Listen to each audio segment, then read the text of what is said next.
شروع اللہ کا نام لے کر جو بڑا مہربان نہایت رحم والا ہے۔ حامیم عین سین قاف۔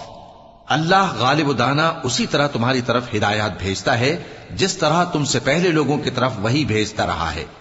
جو کچھ آسمانوں میں اور جو کچھ زمین میں ہے سب اسی کا ہے، اور وہ بلند و برتر ہے، عظیم ہے۔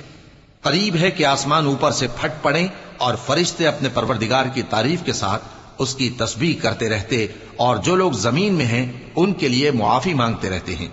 سن رکھو کہ اللہ بخشنے والا مہربان ہے، اور جن لوگوں نے اس کے سوا کارساز بنا رکھے ہیں اللہ ان پر نگراں ہے، اور تم ان پر داروغہ نہیں ہو۔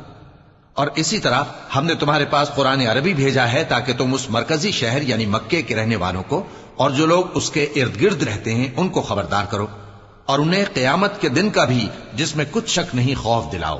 اس روز ایک فریق بہشت میں جائے گا اور ایک فریق دوزخ میں، اور اگر اللہ چاہتا تو ان کو یعنی تمام انسانوں کو ایک ہی جماعت کر دیتا، لیکن وہ جس کو چاہتا ہے اپنی رحمت میں داخل کر لیتا ہے، اور ظالموں کا نہ کوئی یار ہوگا اور نہ کوئی مددگار۔ کیا انہوں نے اس کے سوا دوسروں کو کارساز بنا لیا ہے؟